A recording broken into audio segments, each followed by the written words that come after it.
I had to really educate myself on pellets because I learned very quickly that people in the United States do not understand pellets. Let's go back to this guy standing there in Texas talking to that customer about where are you going to get them pellet things and what's in them. We spent most of our time talking about pellets, didn't we? Absolutely. You'd go to a trade show and you'd want to talk about food. You'd want to talk about the piece of equipment. You end up talking about pellets. You are educating every single person coming in there what is pellets and what is cooking with pellets mean. Yeah. You know, and every single person that's where you had to start with. Yeah. And I don't know how many people I got into argument, but basically an argument about the fact that there's nothing in those pellets but sawdust. Right. You know, because they all think, there had to be some sort of binder in there. Yeah, they couldn't understand this natural lignin of the wood that did it. Yeah. That's how you start a campfire in Carter County. Freaking awesome. You're watching Pellet Cooker University with Fast Eddy. Light 'em up. Want to welcome everyone back to Pellet Cooker University. We got a very special guest in here today. Actually, he's a huge part of this pellet cooker movement. Introduce you to Stuart Powell. He's the CEO of Cookshack, and this is the man that I talked into getting into the pellet cooker business. And he's going to tell his story to us. It's pretty unique how he went from not a pellet hater, but I would say pretty close, but actually turned him around about 180 degrees and got his mind off of gas, number one. But secondly is his story of how he got into the cooking industry is very, very unique. I would have to say the thing that I like the best about Stuart Powell, other than he's a great human being, has been a fantastic business partner. He come with a whole attitude of customer service, and I'm going to let him tell his story of where it was. Stuart, welcome to Pellet Cooker University. This is going to be an interesting go out here on the internet and see how the world's going to like to hear our stories and what the hell's going on. Tell us about your background. Well, thanks, Ed, because it's been a fun. What's it been now? Like 25 years that you and I have been knowing each other, or a little more than that, I think. Well, we met each other in 98 when you were kind of a pellet hater. They're going to hear this story, but it was 2002. Yeah. When we started working together. Yeah. Yeah. Never forget Grand National World Championship of the American Barbecue Association. That's one I'll never forget. No, that was hugely unique. Yeah. People haven't even heard about this yet, but I started another barbecues organization. It was called the American Barbecue Association, ABA, and what it was all about, pretty much the same thing as KCBS and all, except we had one big rule change. And it wasn't about the process had to be all wood or charcoal or whatever. We didn't care pretty much what you cooked on. If you wanted to call it barbecue and cooked in a microwave, that's fine. Okay. It wasn't going to be about the process. It was going to be about the end product was everything.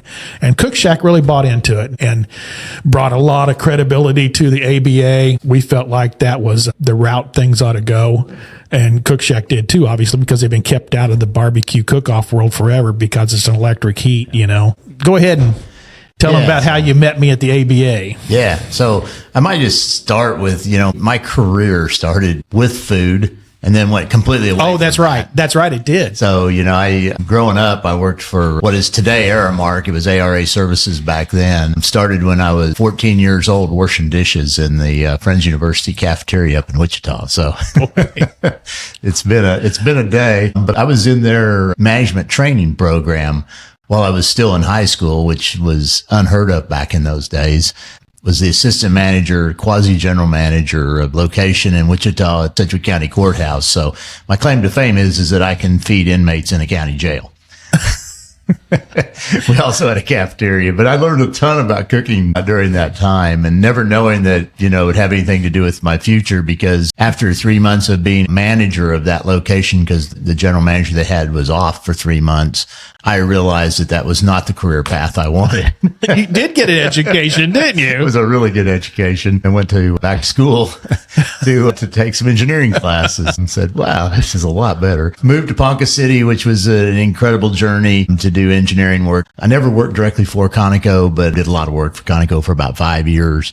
And then really got the best education of my life. I went to work for a company that made central vacuum cleaners and started out managing their ASTM test lab. And that's what they hired me to manage. And never forget it. I have a real problem keeping my big mouth shut sometimes. I'll never forget it. I don't think I'd been there 6 months, and we were sitting in a meeting, and I just said, I think it's really strange you guys don't have a customer service department. And they were about a $12 million a year business at that time. That's pretty fair size for. Yeah. Yeah. And anyway, so guess what? I was their customer service manager for 5 years, which was, like I say, one of the best educations I ever had because I didn't know much about business, and it really was a great way to learn and got a great education from that. During that time, I got to know one of the relatives of the family that started Cookshack, and that's what took me to Cookshack then in 1991. So 1991. So you're right at 35 years. 35 years in the smoker industry. Yep. Yeah. So been around, seen quite a bit. It's been an interesting run. Gosh, that's over half your life. Yes, exactly. Yeah. Okay. So, it's funny because when I first started Cookshack, they had just started making residential electric smokers, and that looked like the wave of the future for them. And we got pretty hot and heavy into that. And I probably spent the first 5 years of my career really working that residential side and doing some engineering work to improve our products. But I really realized that commercial smokers was where Cookshack was at, and that was what was really going to drive them into the future. And so I'd been there a little over 5 years that I started saying, we need to be involved in the cook-off world. And because the cook-off world was really starting to boom back in those days. Yes. Yeah, and the 90s were the boom of the cook-off world. Yeah, and there just wasn't any way for us to get there because, as you had said earlier, couldn't cook in an electric smoker. Right. Yeah, it was banned. I did some interesting things. I tried to I have a really good partner, Mark Ellis, who's a great engineer himself.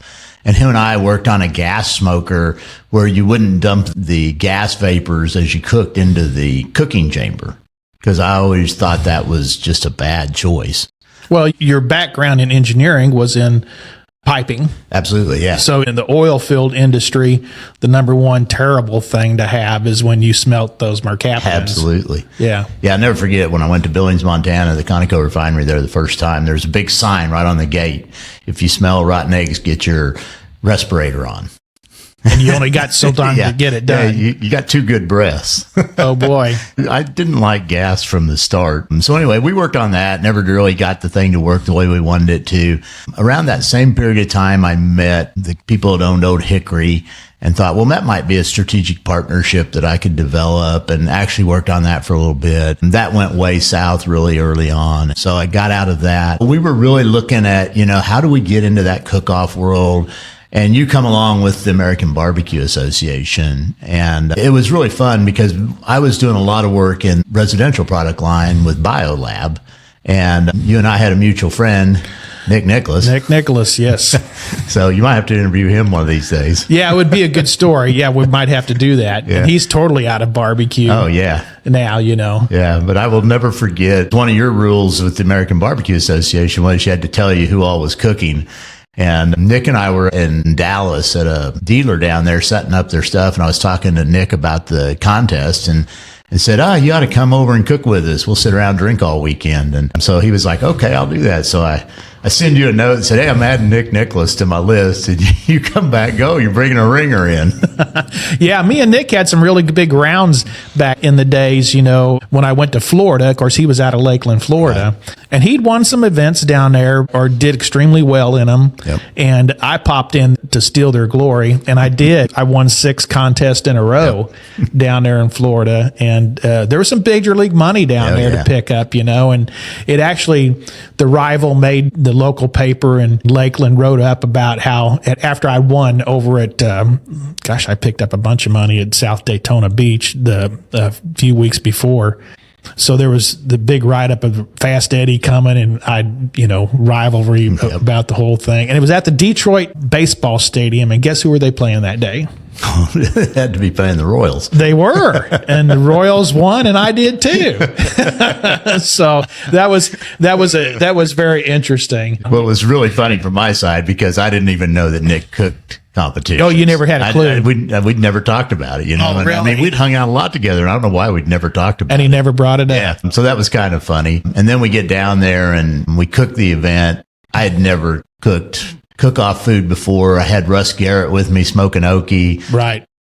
When Russ ran the forum for Cookshack. Yeah. Yep. And I'll tell him this, and hopefully he'll hear this so he'll know. Russ knows everything there is to know about competition barbecue. And we pretty much so got it handed to us. I think we might have taken 5th place in brisket, but I think that was the only call we got. But the funniest thing that happened there was you had this great idea of having this dash for cash thing, which was... Oh, that was cool. Yeah, it was done on Sunshine gas grills. Had 10 Sunshine gas grills, and the big deal was we had to get the dealer to put those 10 grills together and haul them to the fairgrounds. Yeah. I think we had like 50 or 60 teams. Yeah. And it was a draw. We did a draw to see who was going to be in the dash for cash. Yep. And we did that at the Cooks meeting. Remember that? Because you didn't have to bring nothing but your tongs. Yeah. We brought the food, the whole bit. Everybody had the same stuff, you know. So you guys won the draw, one of the 10 teams to be in the draw. Yeah, and the funny part of that is that in my first 10 years at Cookshack, I worked with a couple of chefs that I did consulting work with. And they taught me a lot about food and recipe development and plate presentations. And so we got to the dash for cash and got our bag of food. Everybody got the same thing. So we got our pork tenderloins, and we had like 2 hours to get the thing ready and in the box. And I remember looking at the guys going, there's no reason to hurry here, guys. It's going to take these about 30 minutes to cook. So you had a flat on a Sunshine gas grill, you had a flat top. Yep. And then you had a grated grill, you know, a charbroiler side. So you had the best of both worlds there for gas, you know, and Sunshine Gas Grills was a grill out of Australia, actually. Yep. So it was an Australian grill. That's how they grilled over there back in the day. So it's just to let the viewers or the listeners understand what the hell is a Sunshine grill. Yeah. So anyway, we were hanging out, drinking, absolutely, and greeting the people coming, because it was right on the sidewalk. We were at the State Fair of Louisiana. Yep, is where we were. We did it on the sidewalk where everybody can stroll right on by and see and talk to everybody. We wanted that interaction of the crowd and people around with the cooks is what we wanted. Yeah, and I'll never forget the news channel that was there broadcasting. They came by to interview us, and they're like, "Hey, you know, you guys don't seem to be doing anything here, and the rest of these guys are all busy cooking." And I'm like, "Yeah, we'll see how that turns out."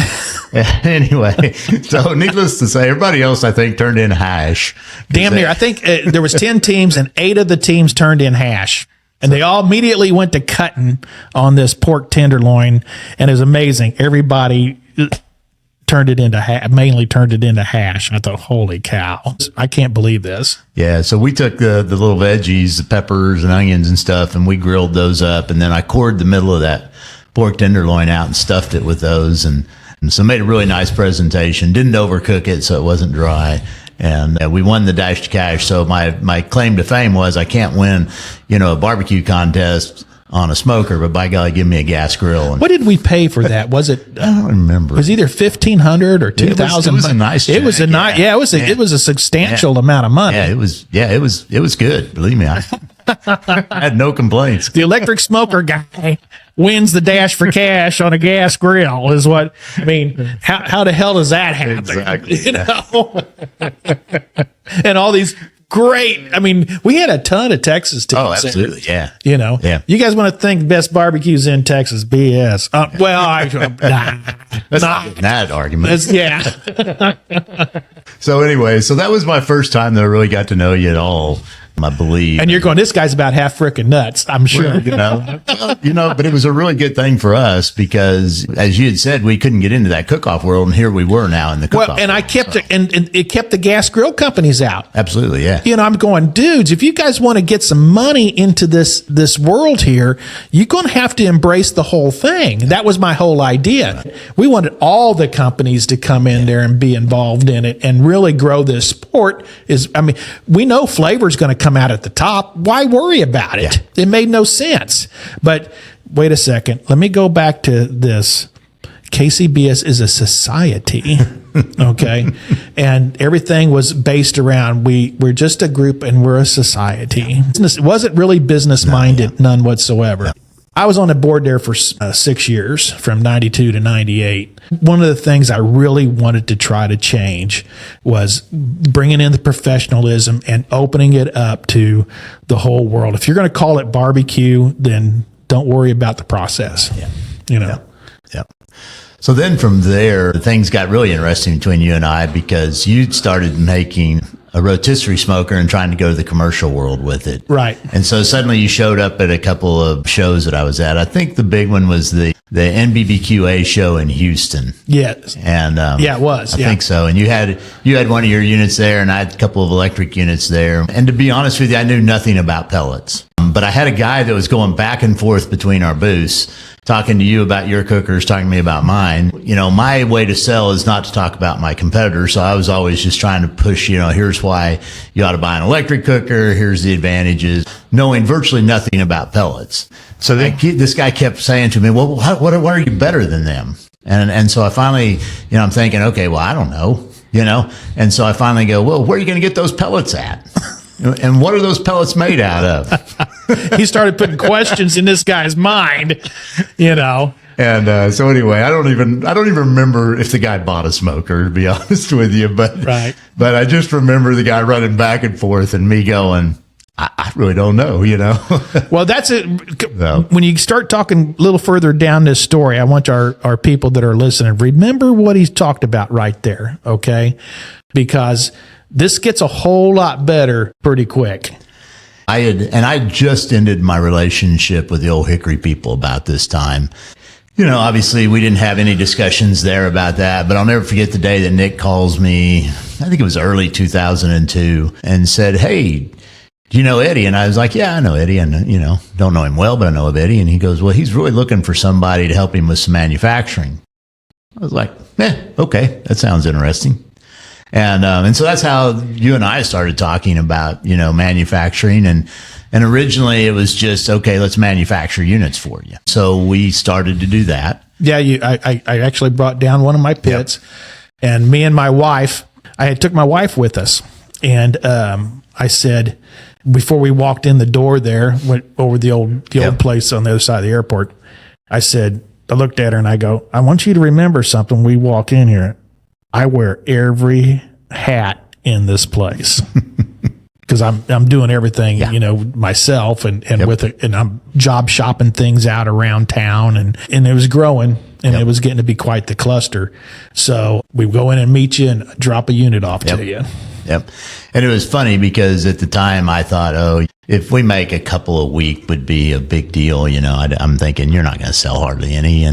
And so I really didn't have, I didn't have any expectations that we were going to sell millions of dollars worth of them or anything, And so we kind of set up our line in that way. We just kind of threw it in with the rest of our stuff. And I'll never forget, wasn't very far into it, a couple months that we're behind. I'm calling. You're on a monthly build sheet. Yeah. Okay. Yeah. So they schedule how much they're going to build for the month. And I would outsell in 2 weeks or so what was the monthly schedule. And I'm going, well, you're not going to have any for like 3 or 4 a week. I said, what? And this went on every month, and you'd upgrade it, and every month it had to be more, and it had to be more. And I was still building the big rotisserie myself back in Kansas City. So that's what I relegated myself, my help with, is just doing the big ones. Yeah. And so anyway, in that time frame, I started cooking on the things and immediately started to pick up on, hey, there's some real advantages to this. And so that's probably when I first started saying, okay, where does this go? How do we take it forward from here? And then it wasn't long after that you and I sat down and talked about, hey, let's just take over your sales and let's just go on a royalty basis to you and let's see if we can't really move this thing forward. I knew how to get through UL. Right. And NSF, which was big for commercial equipment. You had to. And I'd saved a big war chest of money up to do it. The nightmare was they actually closed our file, didn't they? Yeah. Well, and to start with, you and I, after we said, okay, let's do that, we go up to see the Traegers because you had an agreement with them back in the day. Yeah, that's right. Yeah. And we go up to Mount Angel and to get the Traeger's blessings, which I never liked. And that came to an end not too long afterwards. Well, it wasn't that big of a royalty. No, it wasn't a big deal. It was just somebody telling you how to run your business. Right. And one thing they did tell you what you had to do was buy pellets from them. Exactly. Yep. And they told me that a UL listing on their burner. Oh yeah, they lied about that. Yeah. Because UL debt, you couldn't find squat. No, I drag the first 750 that we made up to UL and said, you guys shouldn't have to do anything with the burner system on this because it's already approved. And they said, no, it's not. Right. And I'd said all along that I didn't think it would pass the way it was designed. And sure enough, it didn't. And, right. And so I had a new design already in mind. And so we quickly pivoted, came out with a new design. I don't remember exactly how long we were at UL, but not nearly what everyone would have said we would have been. It seems like we got out within 6 months that we were listed. The second time we had the file open? Yeah. Yeah, no, the second time, yeah. Yeah. Yeah. So anyway, that really got us started. I had to really educate myself on pellets because I learned very quickly that people in the United States do not understand pellets. And to some extent, they still don't today. Let's go back to this guy standing there in Texas talking to that customer about where are you going to get them pellet things and what's in them. We spent most of our time talking about pellets, didn't we? Absolutely. You'd go to a trade show and you'd want to talk about food. You'd want to talk about the piece of equipment. You end up talking about pellets. Yeah, you are educating every single person coming in there. What is pellets and what does cooking with pellets mean? Yeah. And every single person that's where you had to start with. Yeah. Mm-hmm. And I don't know how many people I got into argument. I don't know if you'd call it an argument, but basically an argument about the fact that there's nothing in those pellets but sawdust. Right. Because they all think, there had to be some sort of binder in there. Yeah, they couldn't understand this natural lignin of the wood that did it. Yeah, and if you think about it, Bradley had come out with their thing. And they used collagen to put those pucks together. Yep. Mm-hmm. And everybody thought, the pellets have to be the same thing. And, and it was really tough. And, I bet we spent the first 15 years that we sold pellet-fired smokers really trying to educate the public about pellets. Well, when the pellet grill went mass-produced and started selling into it was probably 2000, probably not that long, probably 8 years. No, yeah, about 8 years. It was probably 2010, 2011 when we finally standing on the show floor up in Chicago at the National Restaurant Association show.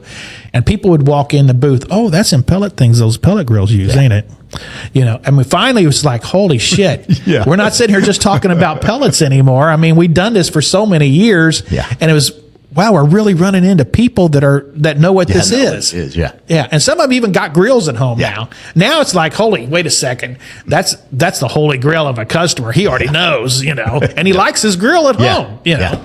Yep. So let's go back to this UL thing for a minute because it was kind of interesting when I took that unit to UL. They didn't have any kind of a standard for pellet-fired cooking equipment. And so I got them to list us under the UL electric cooker and the wood-fired oven standard. So I combined those two standards together. Makes sense. And got them to do it. And it really worked well. And we never had any issues. Everything was good to go. You fast forward to, I think it was 2008 that I get a letter from them saying that they had developed a pellet-fired cooking standard. Oh, now I'm going to blame that. I'm going to blame 2008 changeover to climate change. Some of it was that. Some of it was just the fact that suddenly you had grills now that were wanting to be listed, Yes. And there was no standard. And so they were like, okay, we got to come up with a standard. That too.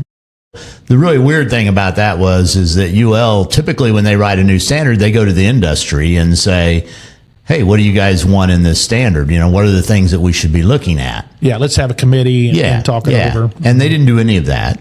They took an engineer there that was a gas grill engineer and had him come up with the standard. And the standard was written in a way that no one out there could pass it. Well, not any of the if I was guys. in the gas grill industry and knew them people too, that's probably be what I would do. Yeah.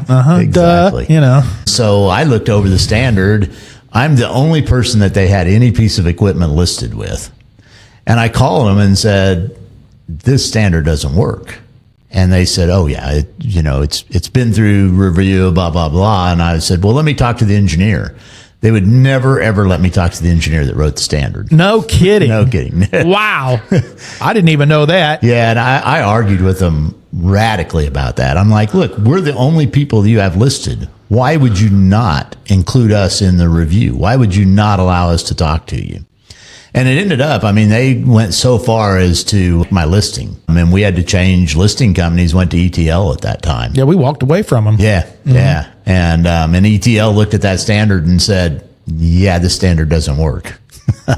So it was rather interesting. You go round circle now, there's so many pellet grills out there that need to be listed that they've changed the standard now, so it does work. It's right. Rather interesting. I always want to say, and I have said this a couple times because I know a couple of engineers up there, I have said, it's kind of interesting that you guys wouldn't balk on this at all when a little company like Cookshack's involved, but put $1 billion a year company like the Traeger's out there and suddenly, we'll change. Right.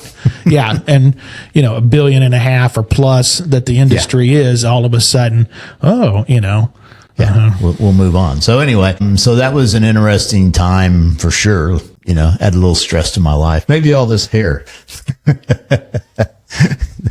So any of you people out there thinking about changing the world with a new product, and it can happen, but believe me, you want to hear about the bruises and things like that. You're hearing it right here direct. And this is one of the reasons too why I want to talk about, this is a Pellet Cooker University. We're going to get talking about cooking and doing some stuff down the road, but you need to know the basis of why and how this industry got going. And we're the leaders out here. We're the developers. We're the ones that broke ground. We're the ones that are staying ahead of everything. And still to this day, we're still developing. Yeah. I mean, I would suggest heavily that, Joe Traeger, probably the father of the pellet grill. Right. Okay. I would say Fast Eddy, the father of the pellet smoker. There you go. That's a good way to put it. And people don't think about those two things being different. And so many people buy a pellet grill thinking it's a smoker when it's really not. It's really a grill. Some of them don't that work smokes, very well, but but they're not really a smoker. And when you really want a smoker, you go for a smoker. Well, and that's because I spent so many years having to beat up on and learning how and redesigning it to beat up on the barbecue industry. Absolutely. Yeah. I mean, had every Tom, Dick, and Harry coming through with their, these contests, and in order to rise to the top. And we did rise to the top and get those big awards and things. I had to develop an oven and a system to make that happen. Yep. On top of that. Yeah. Yep. It's interesting. As I got into that, though, I started to look at pellets and what were the differences, because to me, cooking with gas in a smoker was always wrong. And because of the fact that I knew about those mercaptans that were in that gas, and I knew that if you're cooking over your open burner on your stove, that stuff's just going out into the atmosphere and you're not eating it. Right. But when you put it in a smoker, suddenly you're pushing all that stuff into the meat that you're eating. Well, and also, too, it's not a free flow oven. Right. They trap it. Trap it all in there. Absolutely. Making smokers work, you're trapping those gases that people don't understand. It's two different things compared to their oven at home, that it free flows out the oven. So you don't get near the amount of combustion, there, but not in the smoker industry. I always said, even before I got into pellets back in the 90s, when all I did was electric smokers, I could walk into any restaurant in the world, tell you if they were cooking on a gas smoker.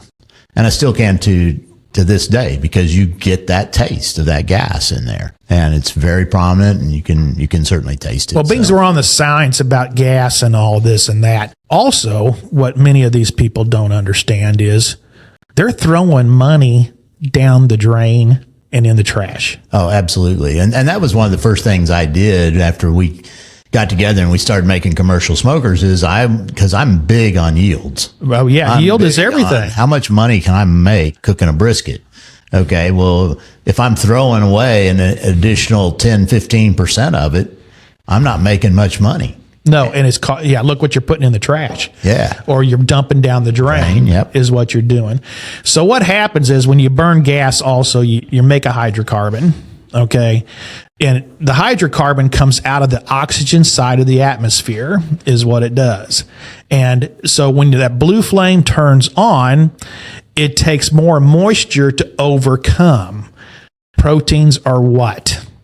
All about moisture. They're all about moisture. Supposedly 78% is moisture in a beef brisket. And if that blue flame is sucking that moisture in, and you're losing weight in that brisket. Of course, at the price today's prices, I think people are really ignorant if they don't do yield test. Oh, absolutely. How much money am I losing on the chopping block compared to cooking with all wood? With all wood's really, really good. Okay. And also too, 100% wood puts moisture back into the atmosphere because there's an amount of moisture in the wood. Absolutely. Yeah. All right. But there is one thing that is better. All right. And that's electric. Absolutely, yeah. Because you don't move any air. You don't move any air. All right. You have to move air to make a wood fire burn. All right. This is science, people. Pay attention, because if you're burning a gas pit, you don't realize at all how much loss you're really dealing with, because we can sit down here and we can prove you're going to be somewhere between 3 and 8% easily. Yeah, I'm always, whenever I test against the gas smoker in the pellet fired cookers, I'm always 7 to 8% better yields. Yeah. Yeah. So if you look at the number of, take the weight that you are selling and you add, let's just say add 5%. No, absolutely. Let's don't even get up. Let's don't even get into, let's go easy here. Let's just use a number of 5%. You know how quick you can pay for stuff at 5% of a sellable product on that beef weight? You're throwing money away, even after buying the equipment and all. And also, too, here's another thing people don't realize.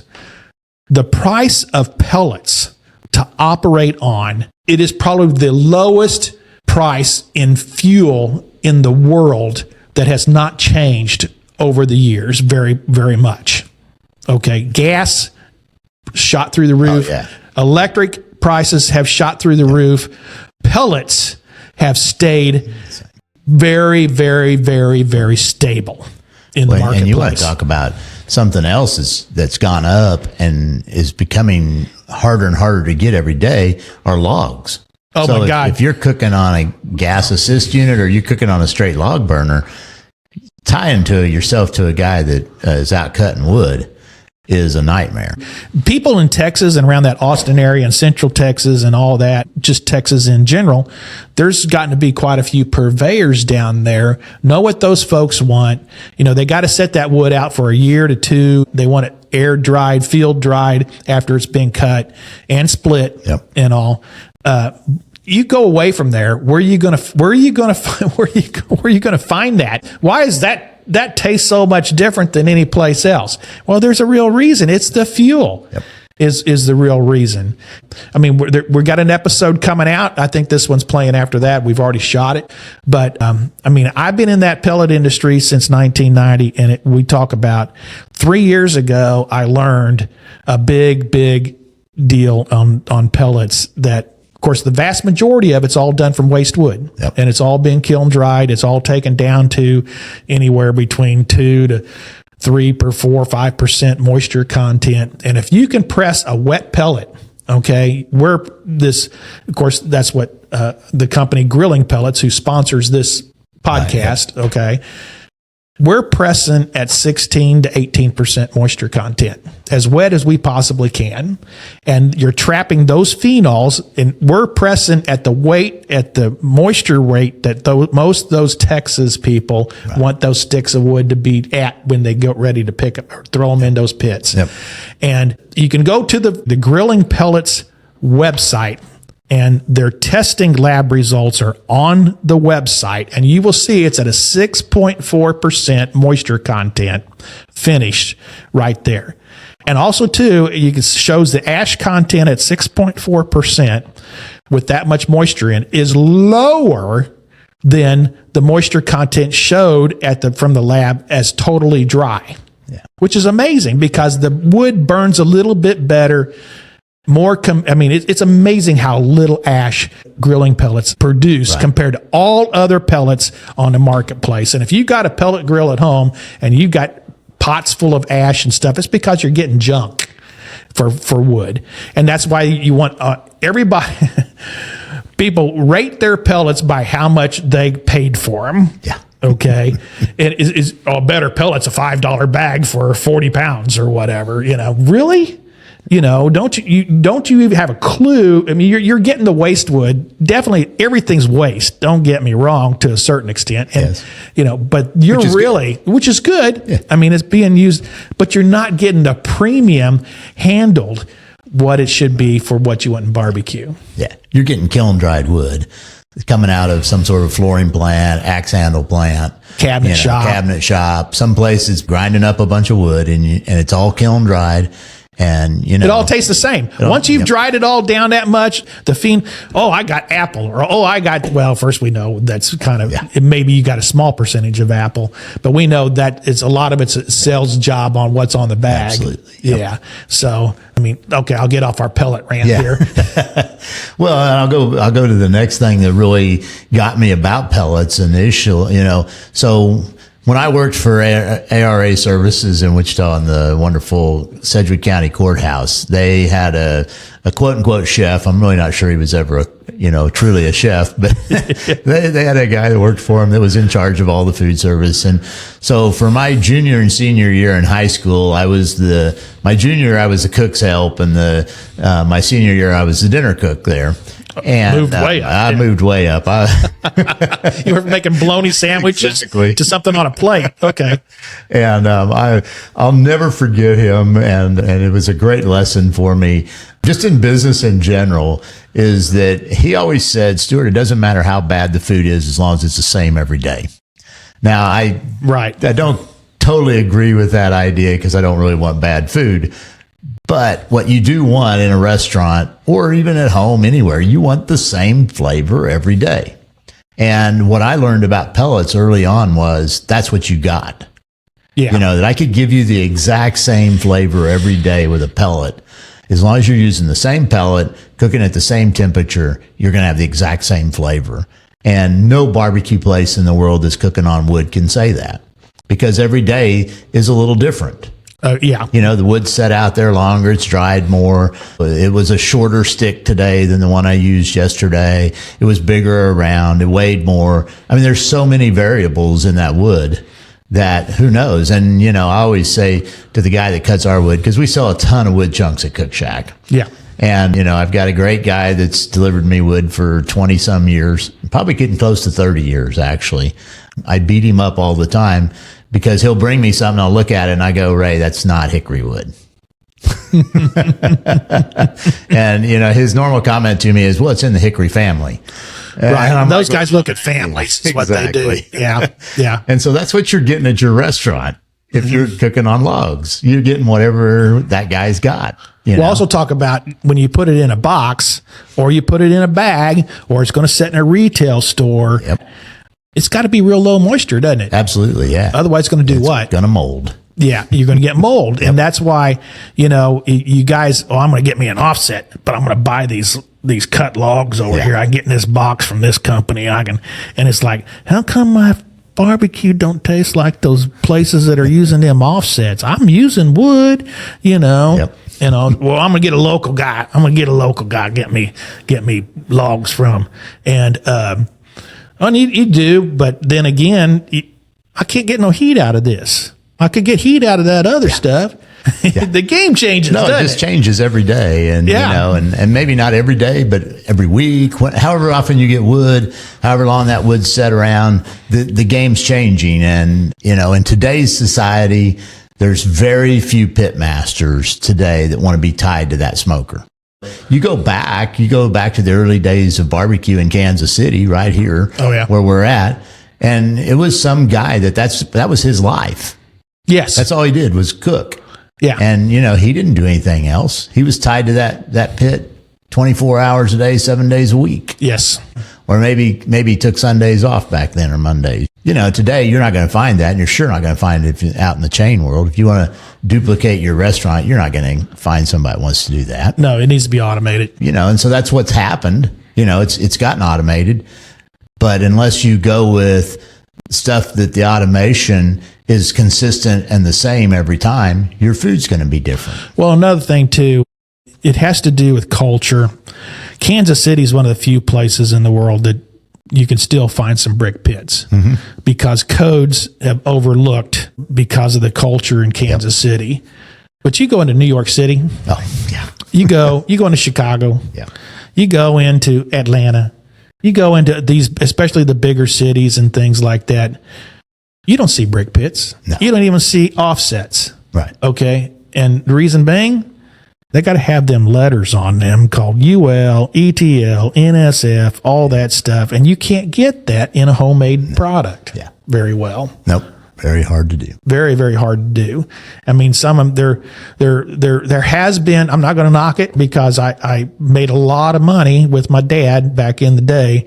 Worked on a ton of J&R Oilers in this town. Okay. And they burnt logs. Yep. Also, too, I know all the ins and outs and creosote that came off of them, and they had lots of fires. Yep. If you don't clean that stuff totally, and you also have, that's one of the things about burning logs, too, is you will see, when you start seeing that shiny glass black. Yep. Absolutely. What's that mean? Better get it off of there. But that also means bitter flavor, too. Absolutely. Yep. That creosote means bitter flavor. Absolutely. So we kind of got on a tangent there. Yeah. But let's try to go back on track. I'll get you back to. So, you know, the interesting thing I think in the Cookshack journey with Fast Eddy is that we started out, you know, doing the smokers. We started out just manufacturing for you. Then we started taking the line on and going out and selling it and being very successful. You know, I don't think you and I have any complaints about where business has gone. No, I mean, where everybody's down, you know, now because of the restaurant world and where it's all at, you know, but when you look at us in the big pictures compared to friends and neighbors and competitors and stuff, we're right there with everybody else. Yep.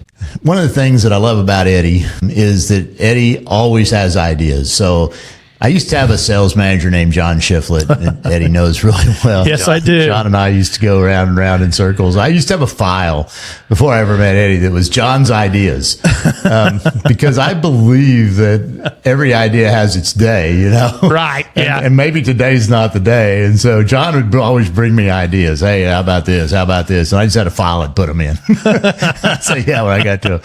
So I don't really have a Fast Eddy file, but the nice thing I loved about Eddy was that Eddy always had ideas.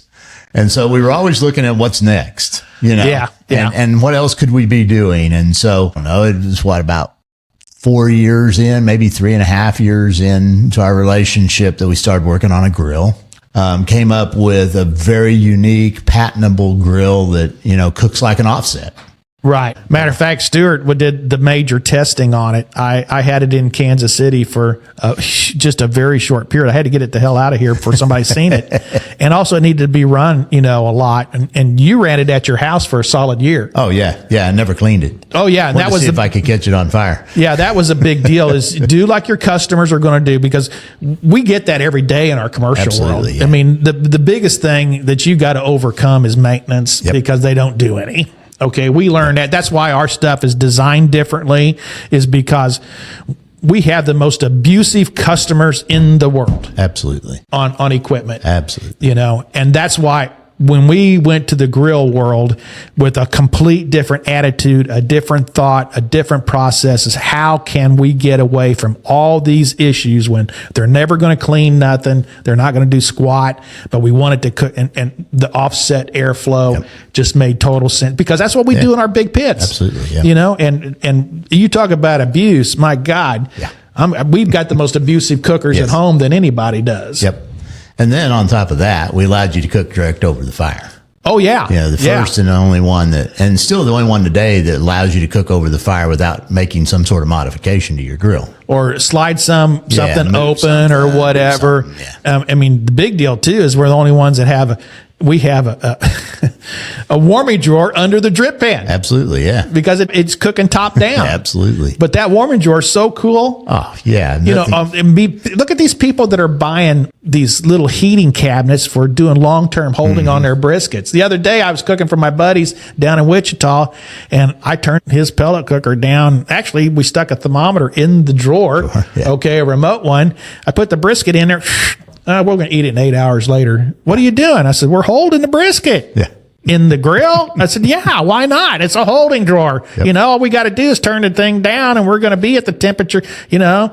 So I turned the thing down to 280 or something, and we got 140 degrees in the drawer. Perfect. You know, you tell me anybody on the marketplace can do that. It's not talked about enough. No. Those things that it does. Yep. Well, and cold smoking steaks, there's never a better steak. Oh, God.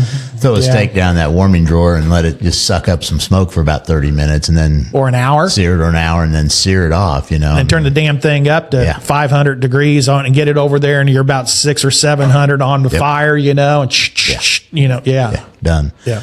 So anyway, so that was our next step, was to come out with that. You know, it ended our relationship with the Traegers, which I won't go into a big time, but, you know, it was always an interesting few months also of my life. Well, what's really funny, we ought to talk just briefly, because your deal said you had to buy pellets from Traeger. Yes. Yeah. Our agreement with them said we had to buy their pellet. And now I never had that agreement with them. Right. And I always had another manufacturer doing pellets, you know, and Stuart calls me up one day, says, hey, you got any pellets handy?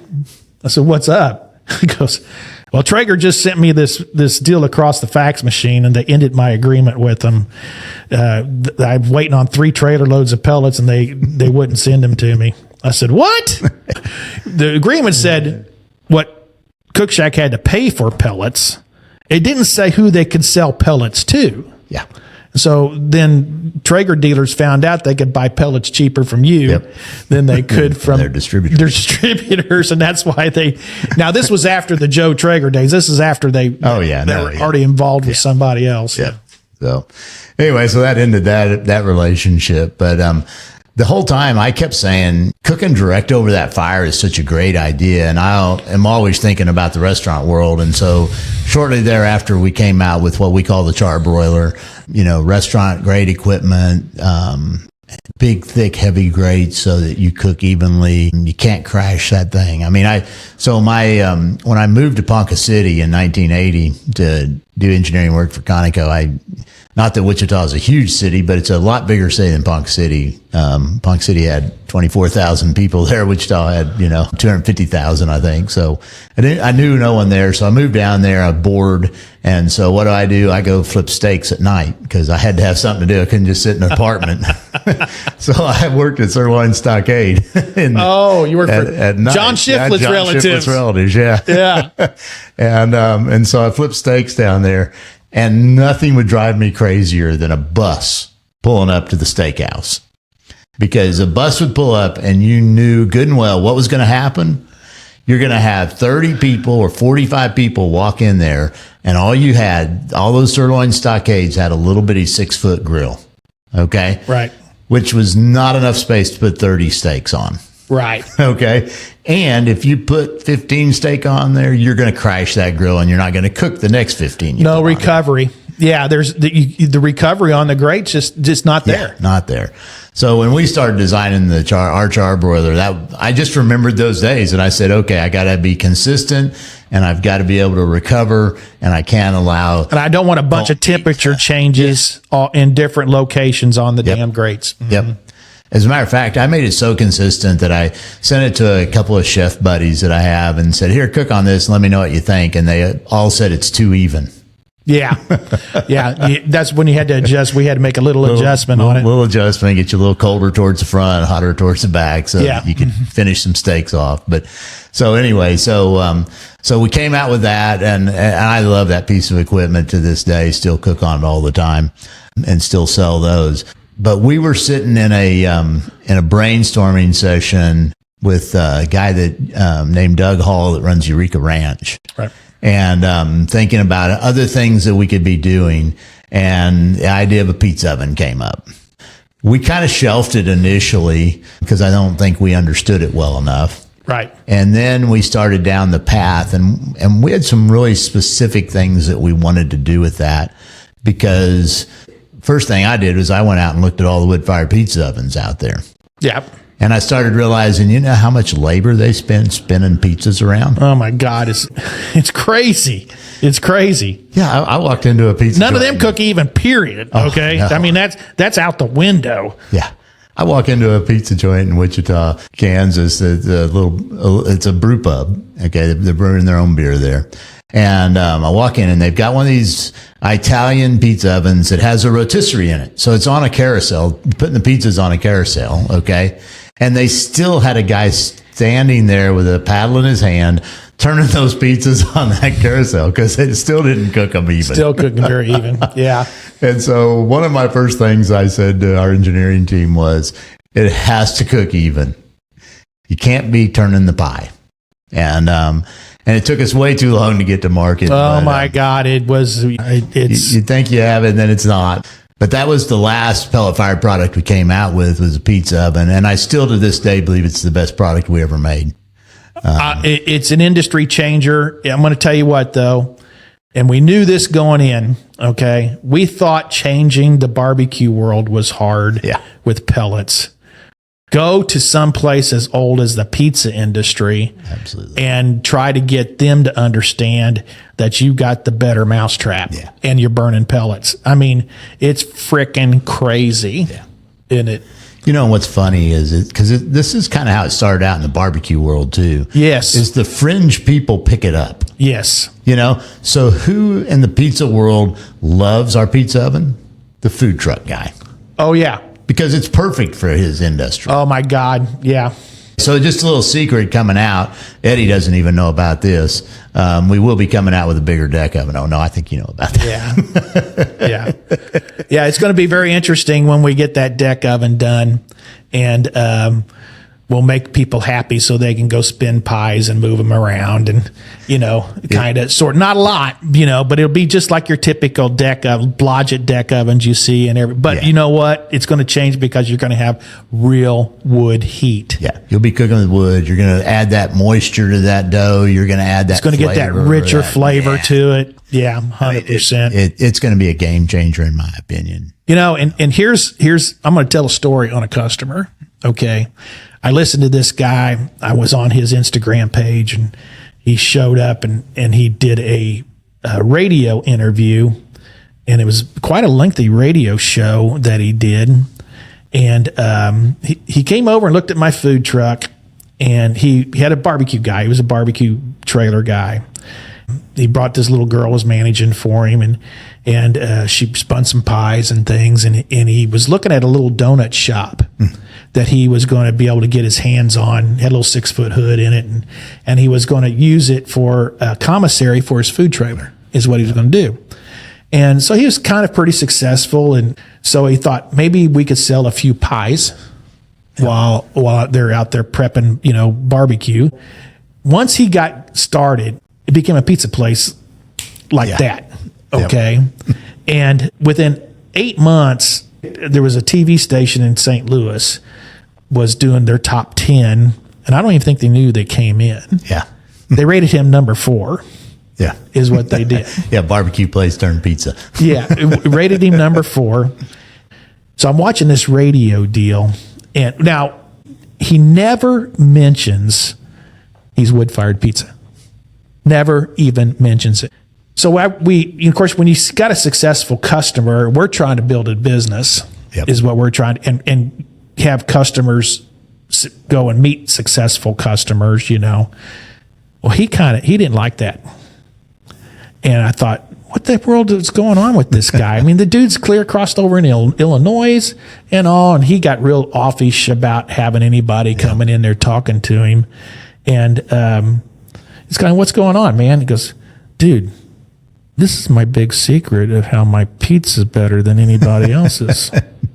It's the oven is what. I said, what? Yeah. Really? Oh, yeah. I don't want anybody to know I've got this oven in here. Can you believe that? I mean, holy cow. I mean, it's, I ought to say his name and the name of the company. I mean, why not? Okay.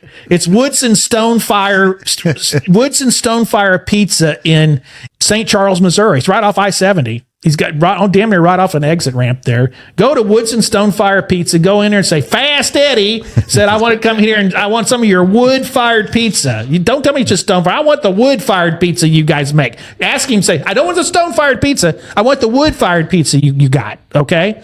So, and tell him Fast Eddy said to come in there. So make him some money, okay? He's doing really well. He's doing extremely well. He is doing the industry average for that size places with the numbers he's running, and built an incredible business. Must have a very good product. Yep, absolutely. So go give him a whirl. Yep.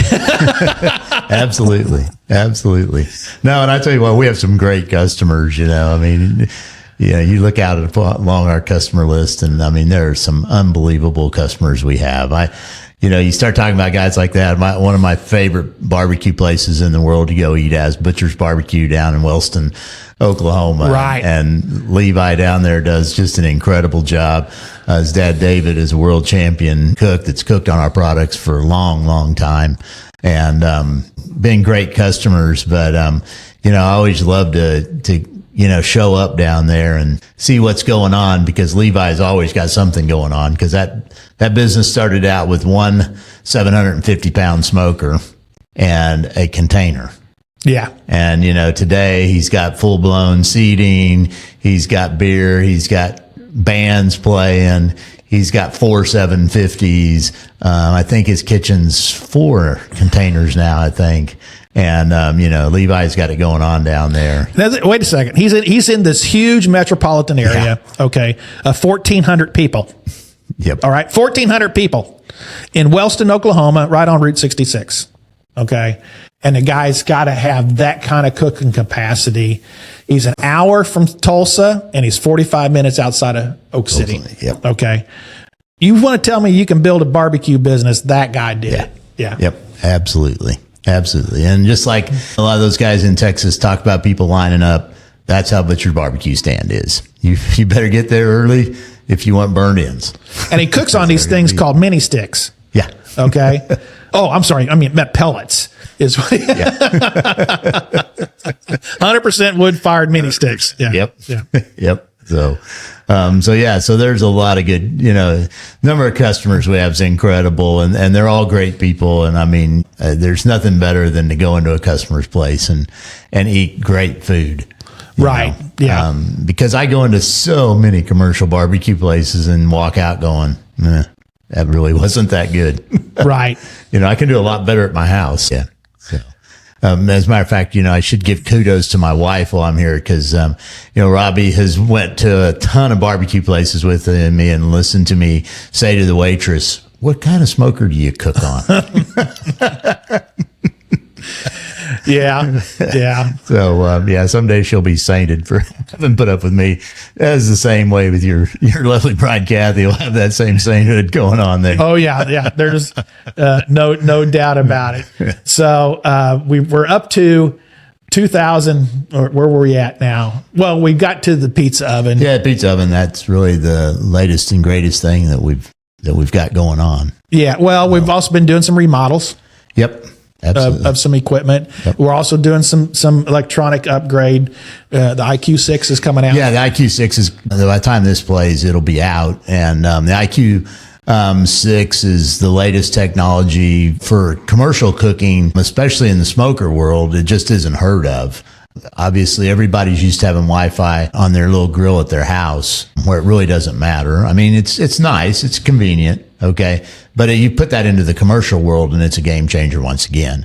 And that's what we're going to next. We led the industry in the commercial smoker world with having a controller that recorded temperature. Correct. Cooked to a probe temperature. And now we're going the step past that and will allow you to have Bluetooth and Wi-Fi capabilities. Well, to tell some of our customers or some of the people who's watching or listening, the big deal in the commercial industry, if you cook unattended, Absolutely. okay, you must be able to record what that oven did. Okay. So back, it was like 2014, 15, when we came out with the IQ5, we had tracking on it. Okay. So each time you started that oven, it made a unique event is what it did. And you could go put a stick in there and download and see exactly the temperature that oven did through the cook cycle is what you could do. And if you can imagine, I mean, people at home don't always understand this. And then it's some of the risks that's involved in owning a restaurant. You know,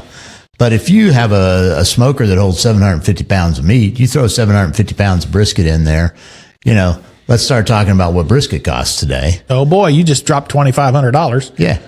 And halfway through the night, the power goes off.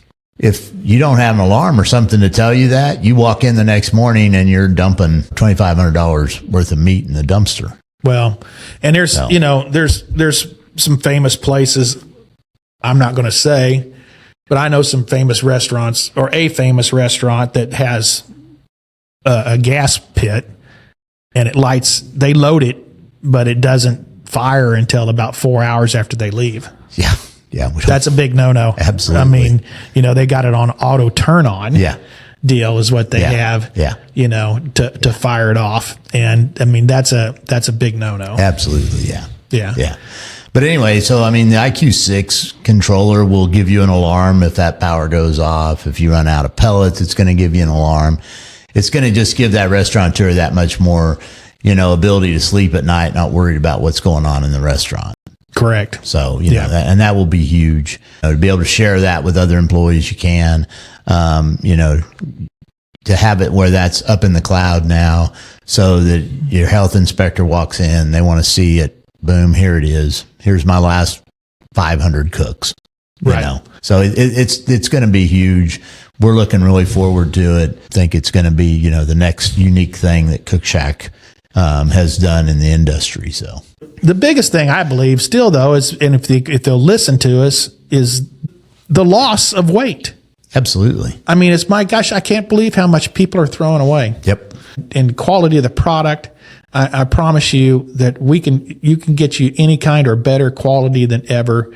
We ought to go over our first chain that we signed up. Oh, yeah. Yeah. Great story.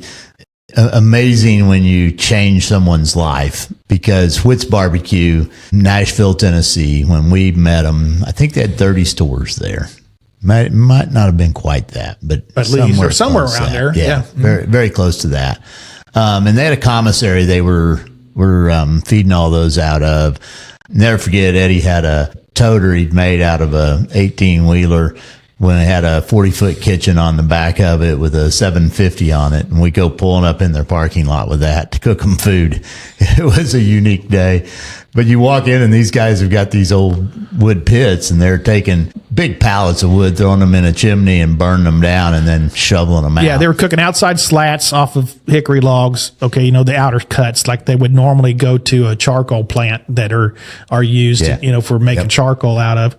They had these burn towers and they'd burn down into coals, and then they're shoveling these coals around for 10 hours. You know, in these underneath their cooked pork picnics was their big deal. And, but they were having a hard time. Nobody wanted a franchise. You know, they sold several franchises, but you had to love to work and do that all day. That was crazy. Now here's the thing. They did not find anybody to duplicate their flavor. Yeah, so that was the interesting part of that was, and they'd tried everybody's smokers out there. Everybody. They tried your electric ones. Tried my electric ones. They were on the gas guys, the Old Hickories, Southern Prides. They had done everybody's. They'd done J&R. Yeah. They'd done them all. I mean, you know, and what they found was none of them could duplicate that flavor. when I went in there and did it, I hit it about 90%. Yep. Okay.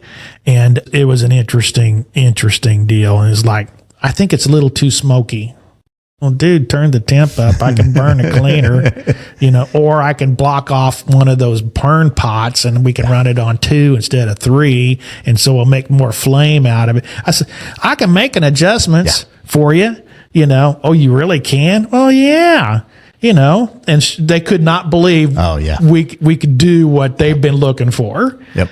But the funniest story about that is that, they go all out, they tear their old commissary down, they build a brand new commissary, put in 14 750-pound smokers. Yeah. Great deal. They start cooking away. And like multiple customers I have, decide that maintenance is not a critical issue. And and you have to realize these guys, they're USDA inspected, so every time they turn those smokers off, they got to come back to stainless steel. Yeah, they steam clean, power washing the heck out of them. And so they're just blowing all the oil or all the grease out of our bearings. Right. And when I took them in there, when we delivered them, I gave them a grease gun and said, you guys once a week need to grease those bearings. So they've had them for about 15 months, and I get a call from the guy that runs the commissary, and he is ticked.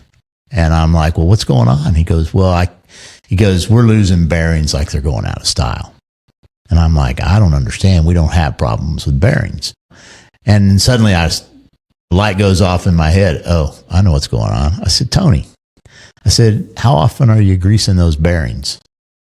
Dead silence. Dead silence. I said, you're telling me you've never greased those bearings? He goes, no, we've never greased them. And I said, well, I'm amazed they've lasted this long. I said, the way you power wash those units. Anyway, he was still pretty unhappy. He was like, well, I think I just want to send these all back. I said, okay, I'll tell you what, Tony, I'll come get them tomorrow. I said, you're going to go back to cooking on those old pits? Oh, never mind. Never mind. They're great. That changed minds, didn't it? Really fast. Yeah. But yeah, they were a great organization. I still love to go in there today. It's very seldom you walk into a place cooking 3,000 or 4,000 pounds of picnics a day. Oh, and watch them work them and get them all in there and cooled down and into their bags and off to their restaurant. So right, and I think it's a unique sandwich they've got. It's very, very, very unique. It's Alabama barbecue. That's what they call it. You know, that's where it came from, was Alabama. And it's funny as you go across the country and you see different barbecues. Me living in Oklahoma, give me a piece of smoked bologna and I'm pretty happy. Come to Kansas City, you got to have some burnt ends. Everywhere you go has their own little unique style, which I think makes barbecue just that much greater. Oh yeah. And then the culture's changed so much in the last 15, 20 years. I mean, it's just amazing how the barbecue culture is just shot through the roof.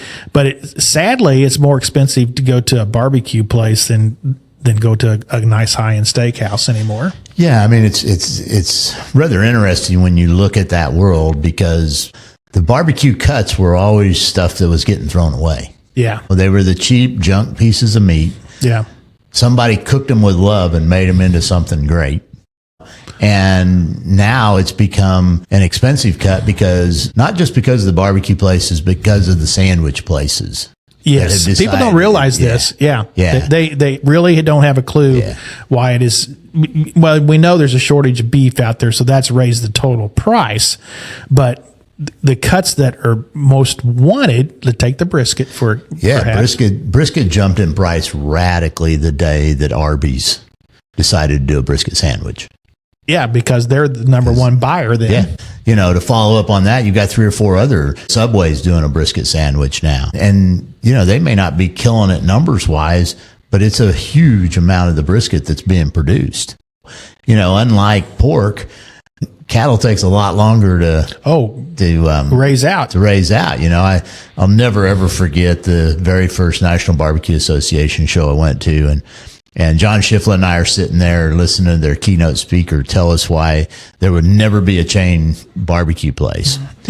And his whole concept was that you could never produce enough ribs. And John and I are looking at each other going, this guy has no idea what he's talking about. I mean, pigs have babies about every 90 days. Yeah. And they have 9 each. Now, if you're talking beef ribs, but he wasn't talking beef ribs, he's talking pork ribs. Where'd this guy grow up, man? So yeah, that's one of my all-time favorite stories. Schiffel and I are just looking at each other like, where did they get this guy? Just because somebody's speaking to you doesn't mean it's right. You know, Exactly. We're trying to give you some real world information here, people. You know, and that's why this is Pellet Cooker University is why, you know, is why I wanted to start this podcast and get the information out there amongst you people and let you hear about what's what in the industry. And hopefully you're enjoying listening to this. Tell your friends and family about it. You know, share our links around if you would. But anything else you got to go, Stuart? I don't think so. Looking forward to doing it again one day, and we'll get into maybe more of the actual science of pellets.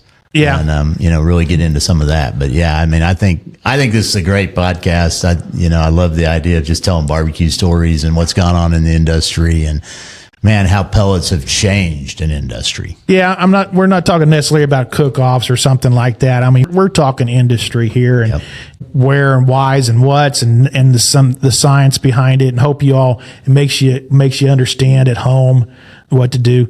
Hopefully you'll come over to our sites, look at us. We're mostly American made.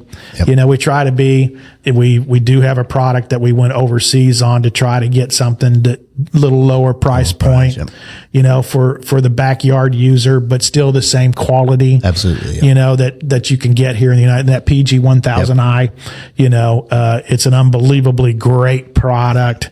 But it's, you know, if you guys are just talk to your neighbors, give us a try, you know, try our sponsor, you know, Grill and Pellets, get a bag of those in. I promise you'll smell something and see something that is totally different than whichever you've been around. Absolutely. Yeah. Yeah. Yep. So, but thank you for coming in. Hey, my pleasure. Thanks for having me. This was great. We're shooting this video at the You Create Studios in Gladstone, Missouri is what we're doing. My neighbor, Jason Amberson, if you haven't seen the video come up or the podcast come up, Jason's going to be interviewing me, the man behind the scene here, switching the cameras around and stuff. He's the guy that's doing it. He's only been my neighbor for 22 years, so I barely know the guy. So never ate any barbecue, has he? Oh, no, he's never ate any barbecue. Yeah, it's for sure. That's something we do need to talk about. Haven't had near enough of his barbecue. Pop in there. The man behind the microphone. We're going to talk. We talk about that in the interview that we did. That's funny. You have to watch that one. Exactly. All right, guys. Well, thanks again. Tune in again next time. We got some great guests coming up, and this is so much fun to do. I'm really enjoying it. I don't know what it's going to do for us. I know one thing, I'm having a ton of fun. So Absolutely. Getting to talk to customers and people and getting the stories out and all that good stuff. Again, thank you, Stuart. Yep. Thank you, Eddie. All right. Take care. Good night.